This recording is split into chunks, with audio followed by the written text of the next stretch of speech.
ダグラスに近寄ってきまして、テレビのトップパーソナリティになることでどんな気持ちと尋ねるんですって。とっても素敵なことみたい。例えばパステルズのスティーブン・パステルとかも会えますし、彼にインタビューしてみたところ、たくさん面白いことを語ってくれますので、ちょっと聞いてください。In terms of attitude, I don't think we've changed very much at all. I feel pretty much the same now as I did when we started. I think we can play a lot better now, and I think we can realise our ideas better. Our ideas are not more sophisticated necessarily, because I don't see any value in sophistication on a musical level. So we're basically trying to do quite basic things, but do them in a kind of good way. The pastels now, either deliberately or accidentally, seem to have become part of the indie hierarchy almost.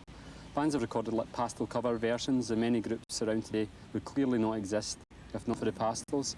How do you react to this? Do you feel you're a kind of Baron Frankenstein who's kind of created a terrible monster that you have no control over? Nah, I don't see it like that at all. I'm really flattered that groups started up playing because of us, and I mean that sort of in a sincere way, and I mean every group, I mean Tallulah, gosh, everyone.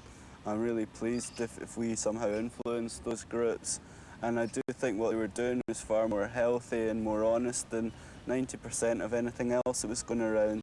I mean, if other people want to see the Anorak thing as a monster, that's okay, that's up to them, but it's because the idea, the Anorak was just a very sort of token symbol. It didn't really mean anything, it wasn't important, but people just wanted to pick up on that, and then it got sort of attached the shambling label to it as well. Really that was all meaningless. It was just a sort of spirit of people that were playing music because they wanted to, because they felt good about it, and I'm happy about inspiring people on that level. I feel good about it, so it's not a Frankenstein.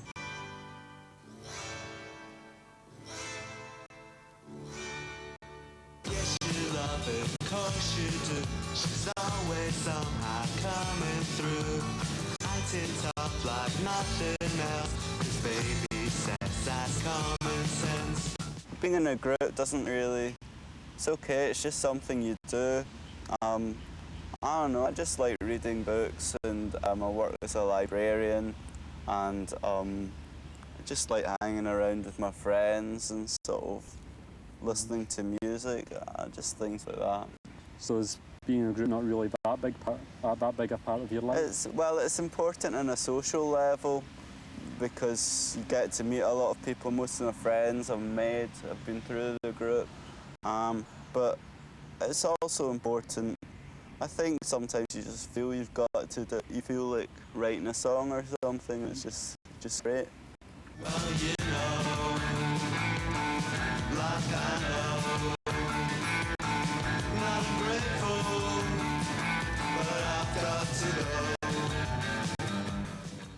If you could hire a hitman, hypothetically, to kill one person, who do you think your hit would be and why? I don't believe in hitmen. I just think, you know, obviously there are people you're more fond of than others, but I wouldn't really want to see anyone killed, you know. Like, I used to laugh, like, I think my parents thought I was quite sick, because whenever a soldier died or something up a mountain, or doing something ridiculous, or mountain climbers or potholers, I used to burst out laughing just because it seemed so ludicrous what they were doing. But I think, you know, once I considered things and grew up into a young adult, I realised that death isn't really very nice. What would you say is your biggest fear? Is it death? No, I'm not really scared of death.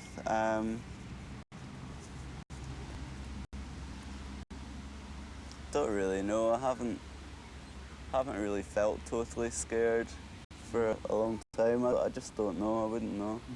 I'm not scared of death, you know. Would you say you're patriotic towards Scotland in any way? Scotland, I think it's pretty. It's a nice place to live. I don't really feel patriotic or nationalistic, but I mean, it's the place that I want to live. But I like to think I've got quite an international perspective. What do you think you would like your epitaph to be? How would you like to remember your kind of statement would you like to go out with? Just makes me think of Jimmy Percy, something like, yeah, Jimmy, he was a good bloke. I don't know. Yeah, Stephen Pastel, he's a good guy.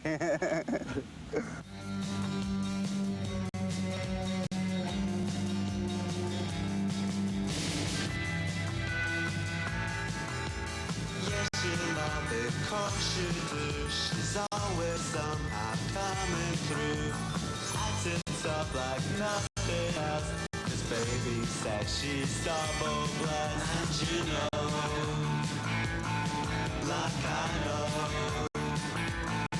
not ungrateful, but I've got to go.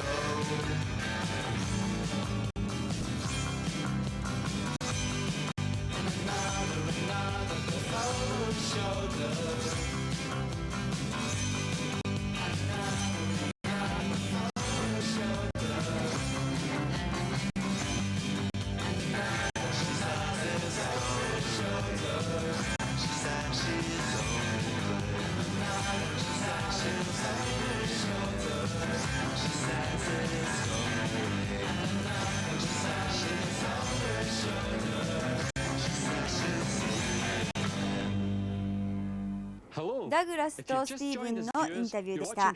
さあ、今チャンネルを合わせた方、これはミュージックボックストランスミッションですからね、よろしくということです。それにしてもダグラスってすごい派手な方。さあ、今週のオールディーズですが、キャンパー版ベートーベンをお送りしましょうね。ダグラスの大事な曲の一つだそうです。